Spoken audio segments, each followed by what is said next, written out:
ಮಾತ್ರ ಅವರಲ್ಲಿ ಇರಬೇಕನ್ನೋದು ನನ್ನ ಅಭಿಲಾಷೆ.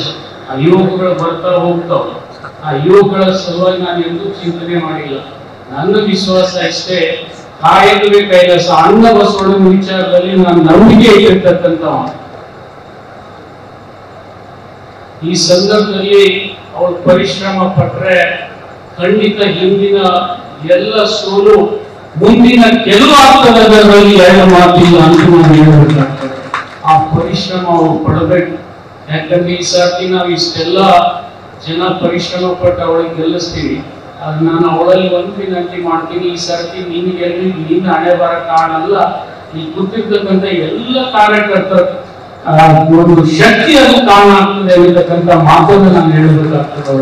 ಅವಳು ನನ್ನ ಮಗಳಿದ್ರೂ ಕೂಡ ಈ ಮಾತು ನಾನು ಹೇಳಲೇಬೇಕಾಗ್ತದೆ. ಹಣೆ ಬರದಿಂದ ಮನುಷ್ಯ ಗೆದ್ದಿಲ್ಲ, ಪರಿಶ್ರಮದಿಂದ ಮಾತ್ರ ಗೆದ್ದಿದ್ದಾನೆ. ಇವತ್ತು ನನಗೂ ಕೂಡ ಬಹಳ ಸರ್ತಿ ಇಂಥ ಒಂದು ಸಂದಿಗ್ಧ ಪರಿಸ್ಥಿತಿ ಬಂದಾಗ ಇವತ್ತು ನಾನು 13ನೇ ದಿವಸದಲ್ಲಿ ಬಸವರ ಬಾಗೇವಾಡಿ ಶಾಸಕನಾದೆ. ಅದಕ್ಕೆ ಕಾರಣ ಯಾರಪ್ಪ ಅಂದ್ರೆ ಬಸವರ ಬಾಗೇವಾಡಿ ಜನ ಅಂತ ಹೇಳಿ ನಾನು ಇನ್ನೂವರೆಗೆ ಮಾಡ್ತಿಲ್ಲ. ಅದನ್ನು ನಾವು ಎಂದೂ ಕೂಡ ಮರಿಬಾರ್ದು. ನಾನು ಕೇವಲ 13 ದಿವಸದಲ್ಲಿ ತಿಕೋಟ ಬಿಟ್ಟು ಬಸವನ ಬಾಗೇವಾಡಿಗೆ ಹೋದೆ. ಆದ್ರೆ ಅಲ್ಲಿ ಜನ ನನ್ನನ್ನ ಗೆಲ್ಸಿದ್ರು. ಆಮೇಲೆ ಒಂದ್ಸರ್ತಿ ಸೋಲ್ಸಿದ್ರು ಕೂಡ, ನಾನು ಅವ್ರು ಗೆಲ್ಸಿದ್ರು ಕೂಡ ಹೀಗಿಲ್ಲ, ಸೋಲ್ಸಿದ್ರು ಕೂಡ ಕೂಗ್ಲಿಲ್ಲ. ಆದ್ರೆ ಆ ಸೋಲನ್ನ ಗೆಲುವಾಗಿ ಸ್ವೀಕಾರ ಮಾಡ್ಬೇಕಂತಕ್ಕಂಥ ಛಲ ಇಟ್ಕೊಂಡ್ಮೇಲೆ ಸತತವಾಗಿ ನನ್ನನ್ನು 3 ಬಾರಿ ಗೆಲ್ಸಿರ್ತಕ್ಕಂಥ ಜನ ಯಾರಾಗಿದ್ರೆ ಅದು ಬಸವನ ಬಾಗೇವಾಡಿ ಜನ ಅಂತ ಹೇಳಿ ನಾನು ಇನ್ನೂ ಮಾಡ್ತಿಲ್ಲ. ಅಂತ ಒಂದು ಅವಕಾಶ ಭಗವಂತ ಪ್ರತಿಯೊಬ್ಬ ಮನುಷ್ಯನಿಗೆ ಕೊಡ್ತಾನೆ. ಆದ್ರೆ ಅದನ್ನ ಸದ್ವಿನಿಯೋಗ ಮಾಡ್ಕೊಳ್ತಕ್ಕಂಥ ವಿಚಾರ ನಮ್ಮ ಮನಸ್ಸಿನಲ್ಲಿ ಇರುತ್ತೆ. ನಾನು ಏನು ಒಂದು ಮಾತು ಸಹಿತ ಹೇಳಬೇಕಾಗ್ತದೆ, ಒಬ್ಬ ತಂದೆ ಆಗಿ ಈ ಸರ್ತಿ ಜನ ನಿನ್ನನ್ನು ಗೆಲ್ಲಿಸ್ತಾರೆ, ಮುಂದಿನ ಸರ್ತಿ ನಿಮ್ಮ ಕಾಲ ಮೇಲೆ ನೀನ್ ಗೆಲ್ಬೇಕಾಗ್ತದೆ, ದಿನ ನಮ್ಮ ಕಾಲ ಮೇಲೆ ನೀನ್ ಗೆಲ್ಲುವ ಆಗಬಾರ್ದು. ಇದು ನನ್ನ ಅಭಿಲಾಷೆ. ಅದನ್ನು ನೀವು ತಿಳ್ಕೊಂಡು ರಾಜಕಾರಣ ಮಾಡ್ತಾರೆ.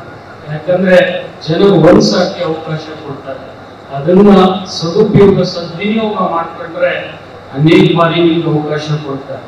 ಇನ್ನು ಕೆಲವೊಬ್ಬರಿಗೆ ಏನೂ ಮಾಡ್ಲಾರ್ದೇನೆ ಅವಕಾಶ ಸಿಗ್ತದೆ. ನಮ್ಮ ಬಿಜಾಪುರ ಲೋಕಸಭಾ ಸದಸ್ಯರು ಹೇಳ್ತಿರ್ತಾರೆ, ಎಲ್ಲಾ ಹಳೆಯವಾಗ ಇಲ್ಲಿ ಬಂದ್ರೆ ನಂದೊಂದು ಬೇರೆ ಕಡೆ ಬರ್ಬೋದಂತ ಹೇಳ್ತಾರ. ಅದು ನಾನು ಹೇಳಂಗಿಲ್ಲ, ಅವರಿಗೆ ನನಗೆ ಇಬ್ಬರಿಗೆ ಗೊತ್ತದೆ. ಹಂಗೆ ಹಣೆ ಬರದ ಮೇಲೆ ಯಾರು ಗೆಲ್ಲೋದಿಲ್ಲ. ಅವಕಾಶ ಬರ್ತಿರ್ತದೆ, ಬಂದದಂತ ಹೇಳಿ ಆ ಹಣೆ ಬರದ ಮೇಲೆ ಅವಲಂಬಿತರಾಗಿ ನಾವು ಬದುಕ ಮಾಡಬಾರ್ದು. ಇವತ್ತು ನಾನು ಯಾಕೆ ಈ ಮಾತು ಹೇಳ್ತೀನಿ ಅಂದ್ರೆ, ಬಾಗಲಕೋಟೆ ಬಿಜಾಪುರ ಜಿಲ್ಲೆ ಅನೇಕ ಸಮಸ್ಯೆಗಳಿಂದ ಬಳಲ್ತಾ ಇದೆ. ಇವತ್ತು ಬಹಳ ಐತಿಹಾಸಿಕ ಹಿನ್ನೆಲೆ ಹೊಂದಿರ್ತಕ್ಕಂಥ ಅವಿಭಾಜ್ಯ ಬಿಜಾಪುರ ಬಾಗಲಕೋಟೆ ಜಿಲ್ಲೆಗೆ ಅನೇಕ ಸಮಸ್ಯೆಗಳಿದ್ದಾವೆ. ಬ್ರಾಡ್ಗೇಜ್ ವಿಚಾರ ಇರ್ಬೋದು, ವಿಮಾನ ನಿಲ್ದಾಣದ ವಿಚಾರ ಇರ್ಬೋದು. ಬಹಳ ದೊಡ್ಡ ಒಂದು ಸಮಸ್ಯೆ ಅಂದ್ರೆ ನೀರಾವರಿ ಸಮಸ್ಯೆ.